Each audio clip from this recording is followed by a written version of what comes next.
મહેસાણામાં કોંગ્રેસના નેતાઓની એક બેઠક ચાલી રહી હતી અને તેમાં આઈબીનો માણસ ત્યાં પહોંચે છે અને આઈબીનો માણસ છે તે કોંગ્રેસના નેતાઓને ખબર પડે છે કે તેમની બેઠકમાં હાજર છે અને ત્યારબાદ હોબાળો થાય છે। કોંગ્રેસે આરોપ લગાવ્યો છે કે સરકાર દ્વારા તેમના નેતાઓ અને તેમને જે કાર્યક્રમ કરી રહ્યા છે તેની જાસૂસી કરી રહ્યા છે। શું છે આ સમગ્ર મામલો, વાત કરીશું આ વિડીયોમાં।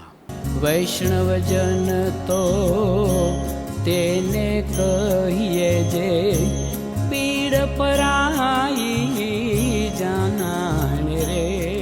નમસ્કાર, નવજીવન ન્યૂઝમાં આપનું સ્વાગત છે। હું છું જયંત દાફડા। મહેસાણામાં આજે કોંગ્રેસની એક બેઠક યોજાઈ હતી જેમાં ઉત્તર ગુજરાતના નેતાઓ હાજર હતા અને ઉત્તર ગુજરાતમાં જે સ્થાનિક સ્વરાજની ચૂંટણીમાં કોંગ્રેસને હાર મળી હતી તેને લઈને સમીક્ષા બેઠક છે તેનું આયોજન કરવામાં આવ્યું હતું। આ બેઠકમાં કોંગ્રેસના પ્રદેશ અધ્યક્ષ અમિત ચાવડા સહિતના જે નેતાઓ છે તે હાજર હતા અને આ જે બેઠક ચાલી રહી હતી તેમાં એક આઈબીનો માણસ છે તે મળી આવે છે અને આ બેઠકમાં કેવી રીતે આઈબીનો માણસ પહોંચી ગયો તેને લઈને ત્યાં બેઠક ચાલી રહી હતી, ત્યાં હોબાળો થાય છે। જ્યારે કોંગ્રેસના નેતાઓને ખબર પડે છે કે તેમની બેઠકમાં એક આઈબીનો માણસ આવ્યો છે અને તે વિડીયો રેકોર્ડિંગ કરી રહ્યો છે અને તે લોકો જે વાતચીત કરી રહ્યા છે તે મોબાઈલમાં કેદ કરી રહ્યો છે, ત્યારે હોબાળો થયો હતો અને ત્યારબાદ અમિત ચાવડા દ્વારા આ જે આઈબીનો જે માણસ હતો તેને સવાલો કરવામાં આવે છે કે શા માટે તે આ બેઠકમાં આવ્યો છે અને કોની સૂચનાથી તે આ બેઠકમાં આવીને વિડીયો રેકોર્ડિંગ કરી રહ્યો છે। તે બાબતને લઈને તેમણે અનેક આક્ષેપો પણ લગાવ્યા હતા।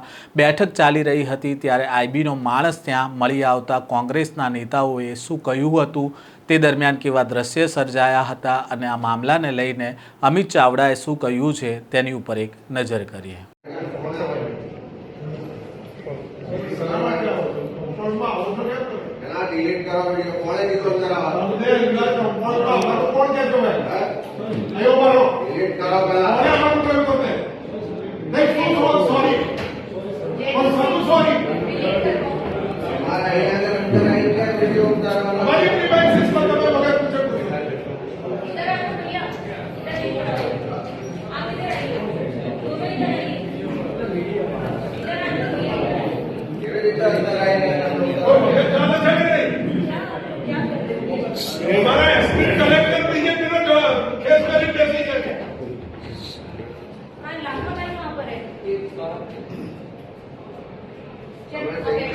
નોકરીઓ છોડીને ભાજપનો ફેસ કરી લો।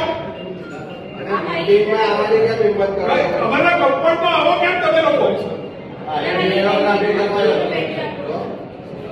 ટેકનિકલ હોશિયાર હોય અંદર જઈને ડિલીટ કરાવો અને આપણે 20 સેકન્ડ માંથી કાઢો। कैसे आप लोग हमारे कंपाउंड में દરવાજો બંધ દુપટ્ટા પહેરી લાગી જાવ હવે ભાજપના।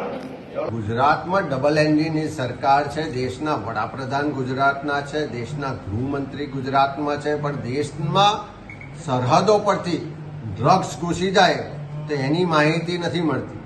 બીજા રાજ્યોમાંથી ગુજરાતમાં દારૂબંધીનો કાયદો છે પણ દારૂના કન્ટેનરો ભરીને આવી જાય, ગામ સુધી ગલી સુધી પહોંચી જાય પણ આઈબીને પોલીસને ખબર નથી પડતી।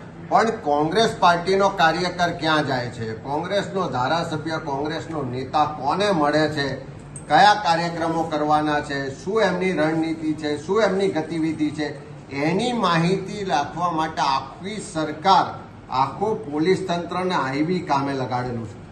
ચોર, ઉચક્કા, બુટલેગરો પાછળ આઈબી નથી લાગતી પણ કોંગ્રેસની પાછળ આઈબી લગાડી। તમે આજે જોઈ શકો છો કે મહેસાણા ખાતે ઉત્તર ગુજરાતના અમારા જિલ્લાઓની સમીક્ષા બેઠક છે, વરિષ્ઠ આગેવાનો હાજર છે, બધા જ જિલ્લાના છે।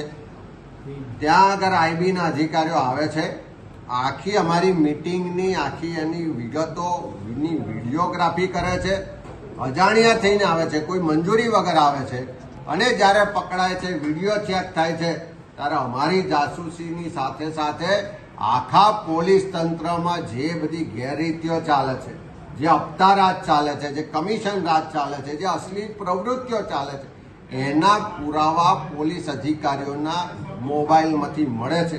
એટલે ક્યાં હપ્તા લેવાય છે, ક્યાં કોનું કનેક્શન છે, ક્યાં અનૈતિક પ્રવૃત્તિઓ ચાલે છે, ક્યાં અશ્લીલ મટીરિયલ ચાલે છે, એ બધું જ પુરાવા પોલીસના મોબાઈલમાં મળે છે।